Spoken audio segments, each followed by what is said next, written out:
I was grading papers the night everything started to change. 23 compositions about what I want to be when I grow up. And I remember sitting there thinking, well, isn't that something?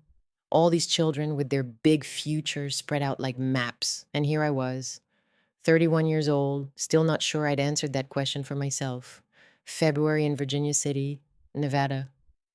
You know what February sounds like up on the Comstock? It sounds like wind trying to pry the shingles off your roof. Like the whole mountain is breathing cold into your bones. My schoolhouse had a stove in the corner that I fed every morning at 5. And by the time the children arrived at 8, the room was almost warm. Almost. That word described most of my life by then. Almost warm. Almost enough. Almost fine. My fingers were cracked that night. They were always cracked chalk dust worked into the splits from the morning's washing, lice soap burning the places where skin used to be. I taught school for $12 a month. $12. That wouldn't keep a roof patched in a mining town where eggs cost 50 cents and firewood cost your dignity. So I took in washing, 3 households, sometimes 4. I'd scrub sheets before dawn, teach all day, then grade by candlelight until my eyes blurred the ink into rivers. Um, I told myself it was honest work, noble, even. A woman making her own way in a territory that didn't much care if she survived or didn't. And most days the routine held me together, chalk sticks lined up by size along the tray, rags folded into perfect squares, lessons planned a week ahead in careful handwriting. I filled silence with order, filled the empty hours with tasks that had edges I could measure. If I kept busy enough, the loneliness couldn't find a place to sit down. But then there was Rosie, Rosie Dawson, 6 years old, daughter of Levi Dawson, who'd struck silver 3 years back and was now one of the wealthiest men on the Comstock lode. You'd never know it from the girl. She came to school in clean but simple dresses, carried her lunch in a handkerchief that was, well, it was too fine for a child's lunch pail. Embroidered edges, faded lavender. I learned later it was her dead mother's. She drew horses on her arithmetic slate when she thought I wasn't looking. She stayed after dismissal every day, not for trouble, not for extra lessons, just lingering, cleaning erasers, straightening desks, like she was afraid that if she left, the schoolhouse might disappear, or like the schoolhouse was the only place that still felt like something she'd lost.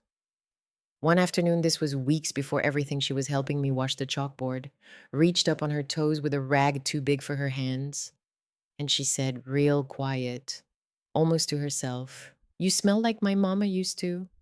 I said something professional, something kind, but distant. "That's sweet, Rosie." Something like that. Moved on, but alone that night, grading papers by candlelight. Her words found me again. Settled into a place I thought I'd sealed shut years ago.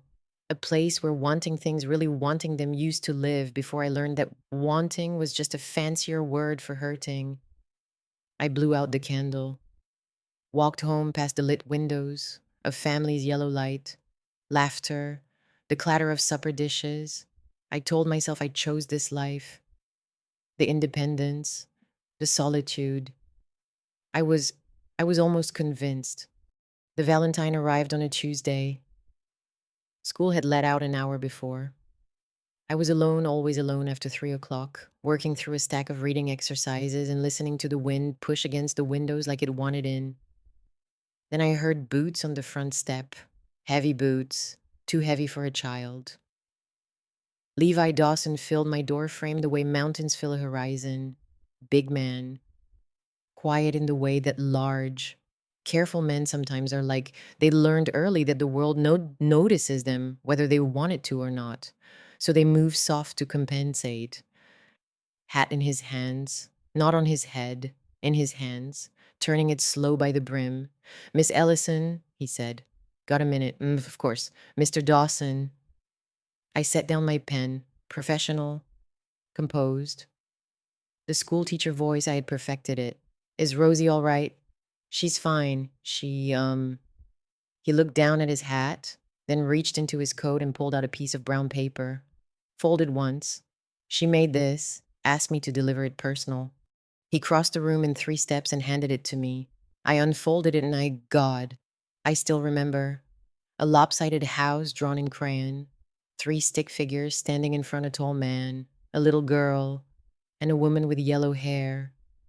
Yellow, like mine, across the top, in a child's careful hand. The letters pressed hard enough to nearly tear the paper. Dear Miss Lily, please be my mama's Valentine. Love, Rosie. My vision blurred. Just went liquid before I could stop it. I blinked hard, swallowed the knot in my throat, and reached for the only thing I had left, composure. Your daughter has a beautiful heart. Mr. Dawson.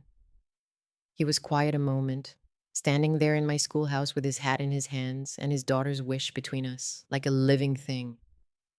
She gets it from her mama, he said, real quiet. But I reckon she's right about this one. The air changed. I don't know how else to say it. The room that had been just chalk and cold and candlelight suddenly held something else, something with weight. He put his hat back on, nodded once. Evening, Miss Ellison.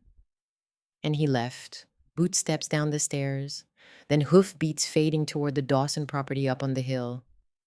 I sat there, just sat there, holding that brown paper Valentine against my chest like it might fly away if I loosened my grip, listening to my own heartbeat, which was loud, so loud in that empty room. I should have put it in my desk drawer, filed it with the other student work. Instead, I pinned it to the wall above my desk.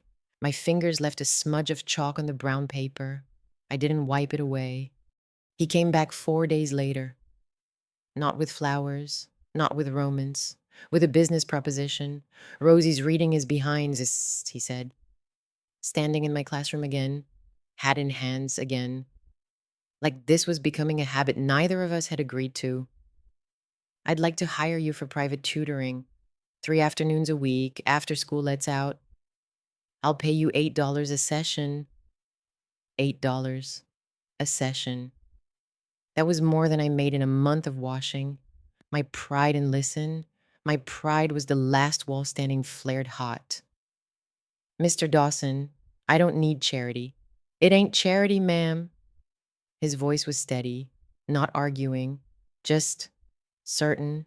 My daughter needs help reading. You're the best teacher in the territory. I'd rather pay someone who knows Rosie and cares about her than bring some governess from San Francisco who don't. I told him I'd think on it. Professional, non-committal. He nodded, put his hat back on, and left. I thought on it for 3 days. Argued with myself through 2 loads of washing and a stack of arithmetic papers, and one sleepless night where I stared at the Valentine on the wall and told her that this was a bad idea. That walking into that man's house 3 times a week with his daughter's wish hanging between us was asking for trouble I couldn't afford. But $12 a month wasn't enough to survive the winter. And Rosie's reading really was behind. And honestly, the child who organized her books by color, because she couldn't read the spines, deserved better than my cowardice. I sent word Monday morning. Professional arrangement, tutoring only. The Dawson house sat up on the hill like a promise somebody made with too much money and not enough joy. I'd heard it was grand. Everyone in Virginia City talked about Dawson Silver, but hearing about wealth and standing inside it are different animals entirely. The foyer had a crystal chandelier, an actual chandelier in a mining town, where most folks were happy to have glass in their windows, polished wood floors, furniture that nobody sat in, cushions holding their shape, untouched, like rooms waiting for a party that never came. And in the hallway a painting, a woman with dark hair and kind eyes, looking out from the canvas with the sort of calm that comes from being deeply loved. Fresh flowers in a vase beneath it. I'd learn later that Levi changed them himself each morning. Every morning. 2 years of fresh flowers for a woman who couldn't smell them anymore. His hands big, rough, silver mine hands arranging stems in a vase with the kind of care that made your chest ache to witness. Then Rosie grabbed my hand at the doorway and pulled me inside. Come see my room. Miss Lily, I got books. Her shelf was full of them. Arranged by color red, then blue, then green, then brown because she couldn't read the spines to sort them any other way. I set down my teaching satchel. I wasn't ready for what that shelf made me feel. Weeks folded into each other. Monday, Wednesday, Friday. I'd arrive at 3, teach until 5, leave before supper, clean boundaries, professional distance. I told myself this every single time I walked up that hill, and every single time. The distance got, well, shorter. Rosie bloomed under individual attention. Her reading came alive. She went from stumbling over cat and hat to tackling beautiful and mountain with a ferocity that made me laugh out loud. She read everything, labels on tin cans, the newspaper headlines, the inscription inside her mother's Bible that once she read to me 3 times, voice wobbling but determined, and I pretended the dust in the room was making my eyes water. But I was noticing things I had no business noticing. Levi ate supper standing at the kitchen counter. I saw this once, passing the kitchen on my way out, him hunched over a plate, alone, eating like it was a chore rather than a comfort. The dining table behind him could seat 8. It had dust on 2 of the 3 chairs. Mrs. Gruber, the sturdy German housekeeper, who smelled of bread flour and efficiency, told me without my asking every night, "That child sets 3 plates. I haven't the heart to stop her." 2 years, every night, 3 plates for a family of 2, because Rosie's heart kept a chair warm for someone who hadn't arrived yet. I gripped the handle of my teaching satchel so hard the leather bit into my palm. I didn't trust what my face might do if I let go. I started doing things that weren't in any tutoring agreement. Straightening a crooked curtain in the parlor, shelving a book left on the stairs. One afternoon, after Rosie's lesson, I sat braiding her hair while she practiced her letters, and I was humming, without thinking, some melody my mother used to hum when she combed my hair back in Pennsylvania, a lifetime ago. I looked up, and Levi was standing in the doorway. He didn't say a word, just stood there, jaw tight, one hand gripping the door frame like he needed it to hold him upright. Eyes on me and Rosie with a look that I couldn't name it then. Now I can. It was the face of a man watching someone tend a wound he didn't know how to bandage himself. I stopped humming, went back to professional. Her readings improved considerably. She should be caught up by April. He nodded. Much obliged. Miss Ellison. But he held my gaze a beat too long, and I looked away, first because I wasn't ready for what I saw there. Walking home that evening, I realized I hadn't taken in any washing all week. The shape of my old life was softening at the edges, and I honestly couldn't tell if that terrified me or relieved me. Both. I think it was both. The storm came in late March. Spring storms on the Comstock don't politely announce themselves. They slam into the mountain like God lost his temper. Thunder so loud the windows rattled in their frames. Rain turning the roads to rivers of mud within the hour.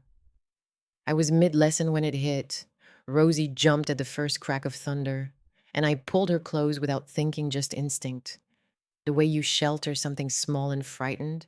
By the time I looked outside, the road down the hill had become impassable. Levi appeared in the study doorway. "Roads are washed out. Mrs. Gruber's made up the guest room." He paused. "If that suits you, Miss Ellison." "That's very practical. Thank you." Professional. See, I could still do professional. Even standing in a millionaire's house while a storm raged and his daughter clung to my skirt. I put Rosie to bed, read her 2 chapters of a fairy story she was reading well enough to follow along now, finger tracing the words. Her eyes got heavy. I tucked the quilt around her shoulders and started to stand. Her hand caught mine. "Stay, Mama." I froze. The word hit me like something physical. A stone dropped into water I didn't know was that deep. She was already half asleep, drifting. And maybe she didn't even know what she'd said. Maybe she was dreaming of the woman in the painting. But it meant everything. I sat with her until her breathing steadied. Then I carefully, so carefully untangled her fingers from mine and stepped into the hallway. And I just I pressed my hands flat against the wall and I couldn't breathe.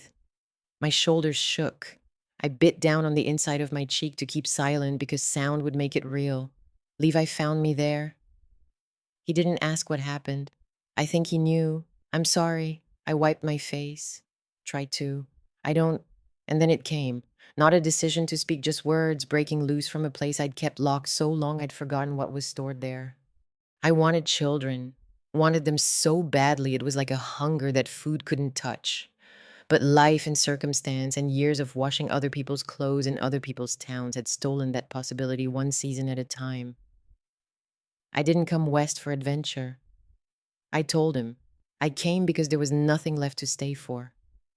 He stood 3 feet away, didn't touch me, didn't offer solutions or comfort or any of the things men offer when they want to fix what isn't theirs to fix.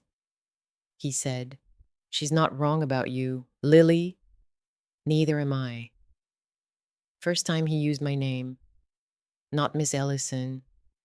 Lily. The storm passed sometime before dawn. I left before Rosie woke, not running, but not ready. The word mama followed me down that muddy road like a song I couldn't get out of my head. Small towns have teeth. I knew this. I'd known it since I was a girl in Pennsylvania, watching neighbors devour each other's reputations over church potluck. But Virginia City, a mining boomtown built on silver and gossip, had teeth and appetite. It started at the general store. I was buying lamp oil when I heard two women behind the flower display, Mrs. Hargrove and Mrs. Pemberton, wives of mining supervisors, women who wore their husbands' success like armor. 3 afternoons a week, up at the Dawson house. Well, you know what she's teaching him, and it ain't reading. I set down my lamp oil, walked to the counter, paid, left. My hands didn't shake until I was outside. Then it got worse. Mrs. Coleman came on a Monday morning, round-faced, tight-lipped, a woman who smiled with her mouth and judged with everything else. She walked right into my classroom during arithmetic, heels sharp on the wooden floor, and pulled her son Tommy out of his seat by the arm. "Mama, I ain't finished my sums." "Hush, Thomas." She turned to me. The whole room went still, 22 children holding their breath, pencils frozen mid-stroke. I could hear the stove ticking. "I won't have my boy taught by a woman angling for a rich man's bed." The words landed like a slap.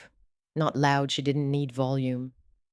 The precision was enough. Every child in that room heard. Every child understood. In the way children do, that something shameful had been said about their teacher. "Mrs. Coleman, I assure you. Save it for someone who's buyin', Miss Ellison." The door slammed.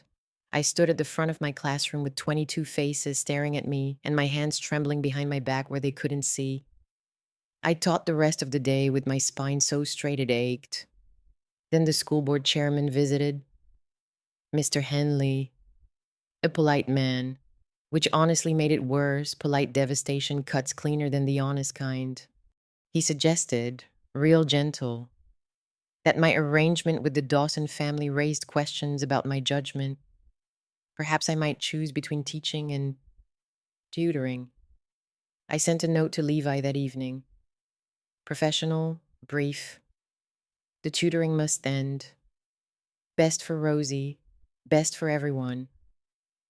The lie tasted like lye soap. Rosie came to school the next morning with swollen eyes and a mouth that didn't open all day.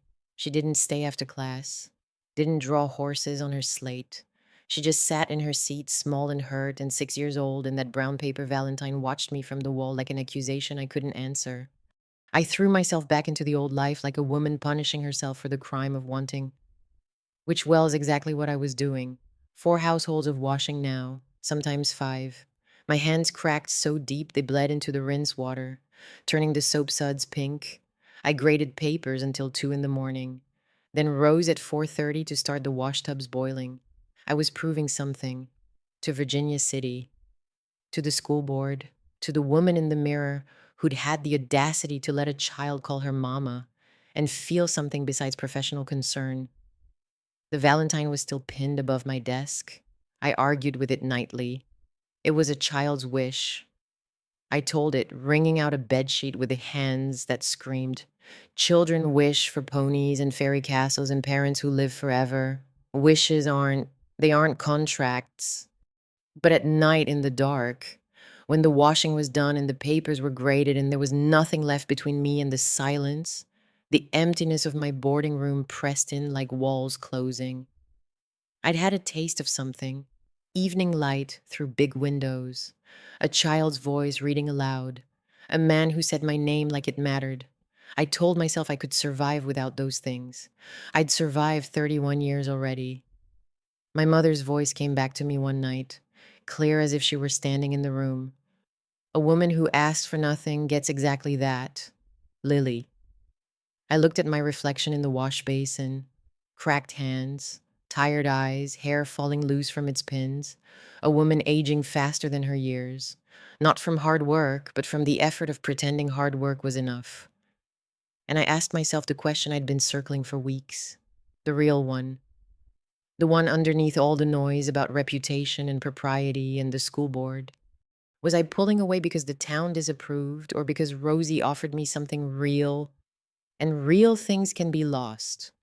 Was I choosing dignity or was I choosing the washtub? Because at least the washtub couldn't leave me. I plunged my hands back into the cold water, felt the sting find every crack, every split, every place where my skin had given up trying to heal itself. And I knew. The way you know a thing not in your head, but in your body, in the ache of your hands and the weight of your chest and the sound of your own breathing in a room where nobody answers back. I was protecting myself from hope. And hope was the most dangerous thing on the entire frontier. Something had to give. I could feel the fracture line running through the center of everything I'd built. It was a morning in late April when I made the decision. Not a dramatic morning, no thunderstorm, no revelation from the heavens, just a Tuesday, early spring. The mud on the roads was finally drying. Through my schoolhouse window, I could see the first wildflowers pushing up through Nevada dust, purple and yellow. Stubborn little things that had no business being that beautiful in soil that hard. I unpinned the Valentine from the wall, held it in both hands, studied it the way I'd studied 100 student papers, but this time I wasn't grading for penmanship. 3 stick figures, a tall man, a little girl, a woman with yellow hair, a lopsided house with smoke coming from the chimney. Rosie hadn't drawn a school teacher. She'd drawn a family. And I'd been pretending for weeks, for months, that I wasn't standing inside that picture. I set the Valentine on my desk, washed my face with cold water from the basin, put on my good dress, the blue one, the one I saved for church and funerals, and buttoned it with hands that shook so badly I had to start twice. Then I walked through Virginia City, in broad daylight.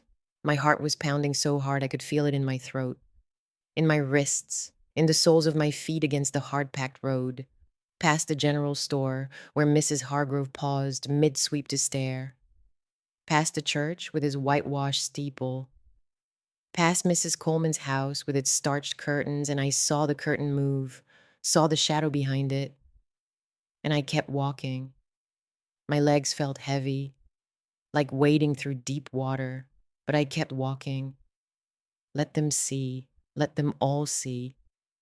Because I was done, making myself small, so their version of my story could fit comfortably in their mouths. The walk up the hill took 10 minutes. It felt like 10 years. Every step was a negotiation between the woman I'd been careful, contained, asking for nothing, and the woman I was becoming. I knocked. Levi opened the door. He looked tired, thinner than I remembered, like the weeks had cost him something too. I opened my mouth and the words came out rough, shaking, not at all the way I'd rehearsed them walking up the hill. I'm not here because of your silver. He went still. I'm here because your daughter made me a Valentine and My voice cracked. I took a breath, started again. I haven't been able to stop thinking about what it would mean to deserve it. To be the woman in that drawing. Another breath. My hands were trembling at my sides and I let them tremble. Not because I need saving, not because I need a home, but because she asked me to be her mama's Valentine. And I want to be, I choose to be. I swallowed hard. If you'll still have me. Levi's jaw worked. His eyes went bright and he blinked once, twice, didn't speak, didn't need to. He stepped aside, and there was Rosie, standing behind him in the hallway, holding a book she'd been trying to read on her own. I could see the pages dog-eared in all the wrong places, and her face it broke into a smile that I will carry with me until the day I die. Miss Lily, I saved the hard words for you. I laughed. The sound surprised all three of us. It came from somewhere deep and unused, like opening a window in a room that had been shut all winter. I walked in. I chose. Summer came to Virginia City the way it always does, slow and golden. The mountains turning from gray to green. The air losing its bite by mid-morning and filling with the smell of sagebrush and warm dust. I'm telling this from the porch, our porch. I still have to remind myself sometimes the word feels new in my mouth even now, months later, like a language I'm learning to speak without an accent I still teach. That was non-negotiable. And Levi never asked me to stop. The school board hemmed and hawed, and Mr. Henley came with his polite concerns, and I sat across from him and said, "You may find another teacher if you wish. I expect you'll have one hired by, winter, if you're lucky. This is a mining town." Mr. Henley, teachers aren't exactly lining up at the pass. He cleared his throat. I teach on. The washing is done. Not because Levi's money rescued me. I want to be clear about that. I stopped because I finally gave myself permission to stop punishing my own body for the crime of wanting more than survival.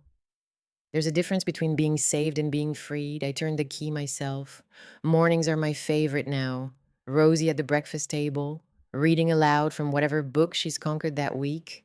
This morning it was a passage with the word magnificent. She stumbled 3 times, tongue tripping over the middle syllable, face crunching. Magnificent. She looked up at me, grinning. "That's a real big word, ain't it, Mama? Mama, she says it easy now, like breathing." Levi sits across from me with coffee, strong enough to float a horseshoe, and he listens to Rosie read. He sits at the table now, not standing at the counter the way he used to, eating like a man serving a sentence. He sits. His shoulders have loosened over these months, and sometimes not often. But sometimes he laughs at something Rosie says, and it's this low, startled sound, like he forgot he was capable of it. Rosie always giggles when it happens. So do I. The brown paper Valentine is framed now, proper glass and wood, done by the framer on C Street who usually mats mining certificates and land deeds. It hangs in the kitchen, right beside the painting of Levi's first wife. I insisted on that placement. Rosie should see both women who loved her.